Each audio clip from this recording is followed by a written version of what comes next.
Mga katrops, welcome back ulit kayo sa aking channel Sports React PH at ngayon na ay pag-uusapan natin ang balitang paunti-unti na nga daw pong bumabagsak ang laro ngayon ni Russell Westbrook.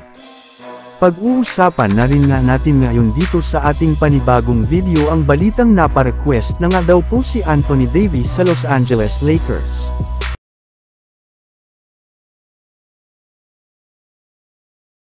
Simula nga mga katrops, sa pag-a-average ni Russell Westbrook noon ng 20+ per game ay bumagsak na nga ito ngayong season sa 12 points bilang parte ng Los Angeles Clippers.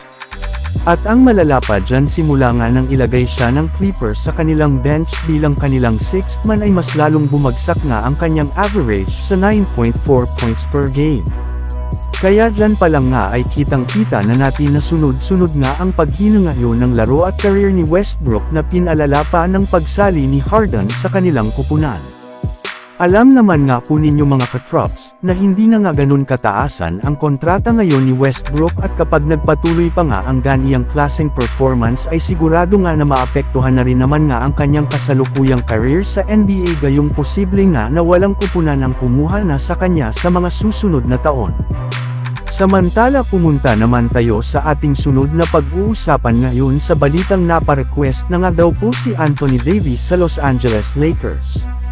Sa kabila nga mga katrops, ng pagtatala ni Anthony Davis ng 31 points at 14 rebounds at ni LeBron James na kumuha ng 21 points at 12 rebounds ay nagawa pa rin nga silang matalo at matambakan sa kanilang laro ngayong araw kontra Oklahoma City Thunder.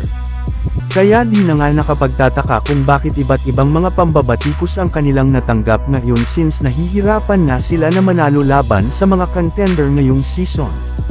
Maging si LeBron James nga ay nadismaya rin naman sa nangyari sa kanyang kupunan na Los Angeles Lakers. Napakahirap nga daw talagang kalabanan sa isang back-to-back games ang Oklahoma City Thunder na merong mga batang players. Pero sa kabila nga niyan ay sinabi nga nito na impressive nga daw po ang pagkakaroon nila ng record na 11 wins at 9 losses kahit man hindi pa kumpleto ang kanilang lineup.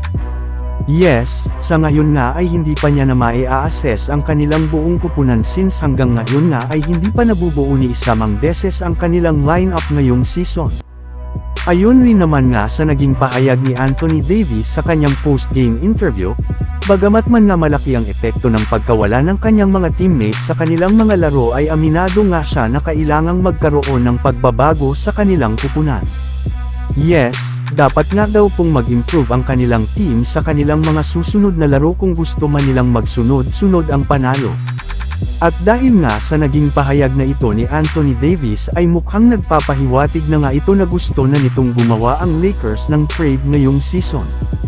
Alam naman nga po ninyo na maraming players nga ang nakadikit ngayon sa Lakers katulad na lamang ni Alex Caruso, DeMar DeRozan at si Zach LaVine na pare-parehong target ngayon ng kanilang kupunan. So yun lang nga mga katrops ang handog ko sa inyong storya ngayong araw. Sana nag-enjoy kayo. Please like and subscribe my YouTube channel Sports React PH para sa iba pang storya at update patungkol sa NBA. Kita-kits muli sa ating susunod na video.